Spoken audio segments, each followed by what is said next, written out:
به نام خدا. سلام به شما دوست عزیزم. من مرتضی فتویی هستم. خیلی خوش آمدید به دوره تحول زندگی با باورهای قدرتمند.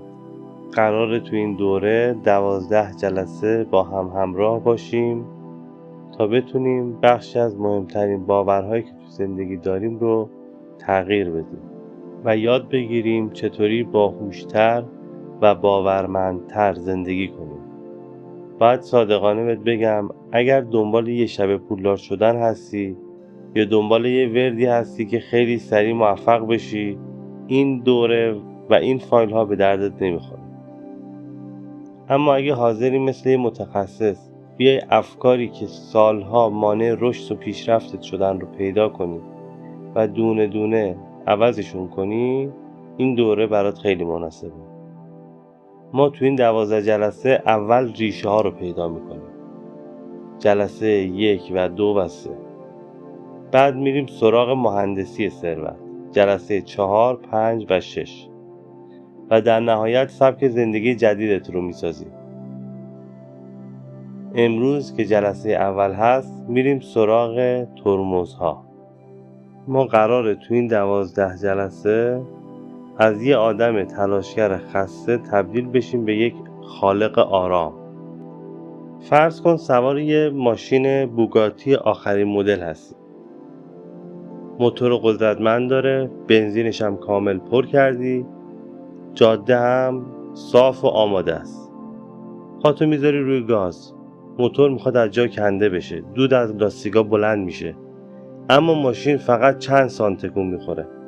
داری به موتور خیلی فشار میاری اما جلو نمیری. چرا؟ چون ترمز دستی رو تا انتها کشیدی. داستان زندگی خیلی از ما همینه.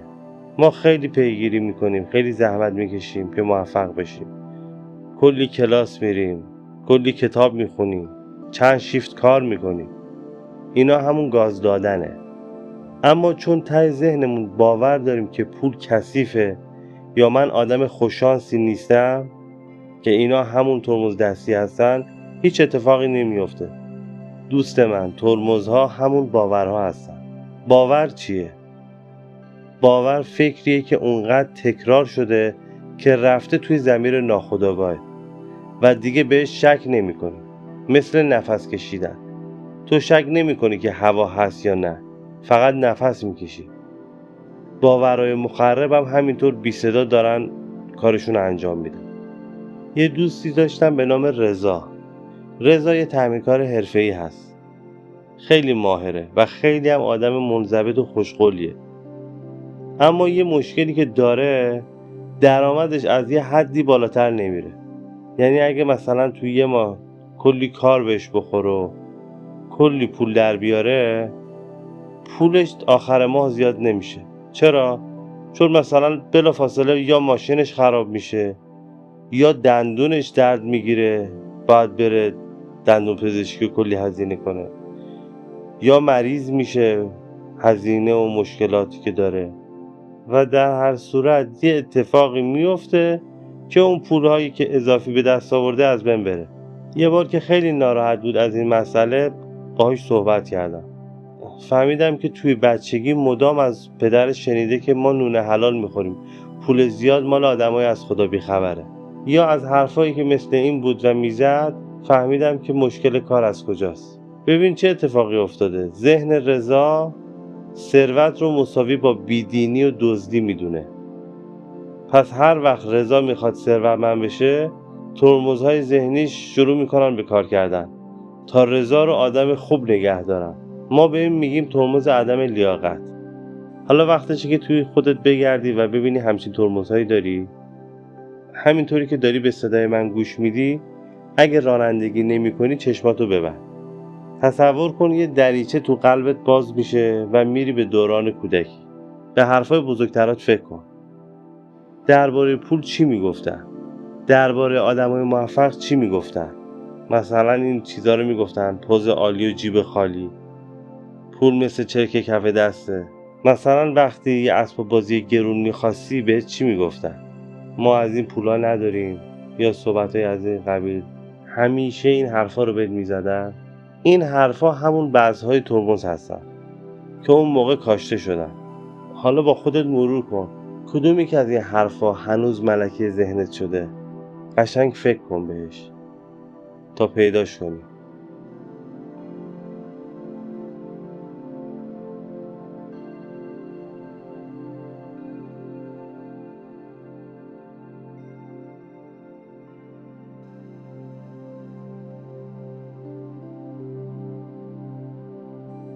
خب قشنگ بهش فکر کردی؟ چه چیزایی پیدا کردی؟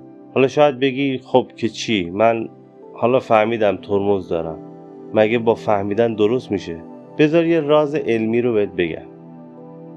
تو مغز ما یه سیستمی وجود داره به اسم سیستم فعالساز مشبک. این سیستم فیلتر ورودی مغز ما هست. وقتی تو باور داری فرصت‌های خوب تموم شده، این فیلتر فقط و فقط خبرهای ورشکستگی، گرونی، بیکاری رو از خودش عبور میده. تو اصلا فرصت‌های جدید رو نمیبینی چون مغزت اجازه نمیده. ترمزهای ذهنی فیلترهای تو هستن. اونا نمیذارن تو آدمای درست، ایده‌های پولساز و مسیرهای خوشبختی رو ببینی. ما تو این دوره میخوایم این فیلترها رو تمیز کنیم. یه ترمز خیلی سنگین دیگه هست که مخصوصا تو فرهنگ ما خیلی زیاده. باور به این که برای رسیدن به موفقیت آدم باید زجر بکشه. خیلی ها فکر میکنن اگه راحت پول در بیارن این پول مشکل داره. حتما باید جون بکنن که این پول خوبی باشه. من خیلی ها رو میشناسم که باورشون بر اینه که اگر پول راحت به دست بیارن این پول مشکل داره. خیلی ها رو میشناسم. دوست من، فقر و رنج تو به هیچ فقیر و رنج دیده‌ای تو دنیا کمک نمیکنه. تو وقتی میتونی دست بقیه رو بگیری که خودت دستت پر باشه. این ترمز رو از بین ببر. این ترمزهایی که ازش صحبت کردیم همون باورهای سمی و مخفی هستن که تو اعماق ذهن ما لونه کردن. ما میخوایم این ترمزها رو پیدا کنیم و برای همیشه از دستشون خلاص بشیم. خیلی ها فکر میکنن باور یعنی همون چیزی که زبونی میگن. مثلا میگن که من باور دارم پولدار میشم، اما ته دلش وقتی مثلا یه مشکلی میخوره یا مثلا بدهکاری داره و فکر میکنه که چجوری این پولها رو بدم، لرزه به تنش میفته. اون ترسی که اون زیر لایه های ذهنش داره اون باور واقعی یا اون آدمه، نه حرفی که میزنه. باور مثل یه عینک میمونه که روی چشمامونه. اگر شیشه این عینک قرمز باشه تموم دنیا رو ما قرمز میبینیم. اگه حتی بهمون بگن که آسمون آبیه ما میگیم نه دروغه، چون من همه جا رو دارم قرمز میبینم. باورهای ما نرم افزار ذهنهای ما هستن. اگر نرم افزار ذهن ما روی کمبود تنظیم شده باشه، حتی اگه وسط اقیانوس طلا هم باشیم فقط فقر رو میبینیم. اغلب این ترمزها و این باورها رو ما خودمون نساختیم. اکثرشون یادگاری دوران بچگیه. حرفای پدر مادر، معلم، مدرسه، تلویزیون، دوستا. وقتی ما تو بچگی مدام شنیدیم پول مثل چرک کف دسته، یا آدمای پولدار همشون دزدن، یا همچین باورهایی شنیدیم، ذهن ما برای محافظت از ما یه ترمز ساخته به اسم فرار از ثروت. چون ذهن ما نمیخواد آدم بدی باشیم، پس هر وقت میخوایم به پولی برسیم ذهن ناخودآگاه ترمز رو میکشه تا ما خوب بمونیم. این خیلی عجیبه ولی واقعیت داره. چند تا دیگه از این ترمزها رو با هم مرور میکنیم. مثلا ترمز لیاقت. یه صدایی همیشه ته ذهن آدم میگه من کی باشم که فلان ماشین رو سوار شم، فلان خونه رو بخرم، فلان کار رو داشته باشم، یا مثلا خوشبختی مال از ما بهترونه. این همیشه عدم لیاقت رو برای ما ایجاد میکنه. یا مثلا ترمز تقدیر و قسمت. میگی که اگه خدا بخواد خب میشه، اگه قسمت باشه میشه، اگرم نخواست که دیگه نشد دیگه، لابد قسمت من همینه. این در واقع سوء تفاهم از تقدیره که توی جلسات بعد بازش میکنیم.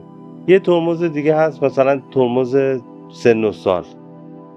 خیلی میگن دیگه از من گذشته، سن ما زیاد شده. یا بعضی میگن برعکسش سن من کمه برای این کار مناسب نیستم، یا مثلا نمیتونم چون سنم کمه نمیتونم. یه ترمز دیگه که مثلا وجود داره کمبود فرصته. مثلا چی؟ الان دیگه دست زیاد شده، قدیما راحت بود، الان اشباع شده این کار. قدیما پول در آوردن خیلی راحت بود، الان سخت شده، الان دیگه نمیشه. ببین دوست من، اینا واقعیت نیستن، اینا فقط توجیهاتی هستن که ذهن ما ساخته تا بابت نرسیدن به خواسته هامون بهمون آرامش کاذب بده. ذهن ما عاشق اینه که تقصیر رو بندازه گردن عوامل بیرونی مثل دولت، خانواده، شانس و چیزای از این قبیل، تا خودش رو مسئول ندونه. اما تا وقتی مسئولیت 100% زندگیت رو قبول نکنی، ترمزها سر جاشون میمونن. میدونی چرا باید همین امروز تکلیف این ترمزها رو روشن کنی؟ چون ذهن ما طبق یه قانون عمل میکنه. هر چی رو باور کنی همون رو بهت ثابت میکنه. اگه باورت این باشه که مردم کلاهبردارن، ذهن تو دقیقاً آدمایی رو سر راهت قرار میده که کلاهت رو بردارن تا بهت ثابت کنه دیدی گفتم حق با من بود. ما به این میگیم فیلتر ذهنی. تو این همه سال تلاش کردی، دوره شرکت کردی، کتاب خوندی، اما چرا نتیجه بزرگ نبوده؟ چون تو داشتی روی شاخ و برگ ها کار میکردی، در حالی که ریشه یا باور پوسیده بوده. مثل اینه که روی دیواری که ریخته فقط نقاشی قشنگ بکشی. ما تو این دوره 12 جلسه‌ای میخوایم که این دیوار رو به صورت جدید از پی بسازیم. برای اینکه این جلسه فقط یه شنیدن ساده نباشه و واقعا زندگیت رو تکون بده، ازت میخوام یه کار انجام بدی. همین الان یا بعد از تموم شدن این فایل یه کاغذ و قلم بردار، برو یه جای ساکت، چشمات رو ببند و به بزرگترین هدفت فکر کن. حالا گوش کن ببین اولین مخالفت هایی که ذهنت میکنه چیه. مثلا میگی میخوام در ماه یه همچین درآمدی داشته باشم.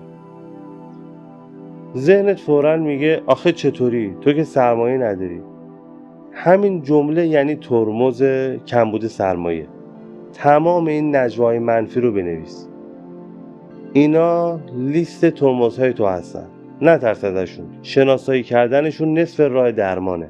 توی جلسه دوم ما با هم یاد میگیریم که چطوری مثل یک برنامه نویس حرفه‌ای وارد سیستم عامل ذهنت بشی و این کدهای مخرب رو پاک کنی و کدهای جدید رو جایگزین کنی. یاد میگیریم که چطوری مقاومت‌های ذهنی رو بشکنیم از جلسه دوم به بعد. حرف آخر من تو این جلسه اینه که تو تصادفی اینجا نیستی. تو لایق یه زندگی فوق‌العاده‌ای. تو نیومدی که فقط زنده بمونی، اومدی که پادشاهی کنی. اما شرطش اینه که شجاعت روبرو شدن با خودت رو داشته باشی. لیست ترمزهات رو بنویس و با هم به جلسه دوم بریم، جایی که یواش یواش معجزه تغییر شروع میشه. پس فراموش نکن حتما این کار رو انجام بده. تا جلسه بعدی، فعلا خدا نگهدار. خدا حافظ.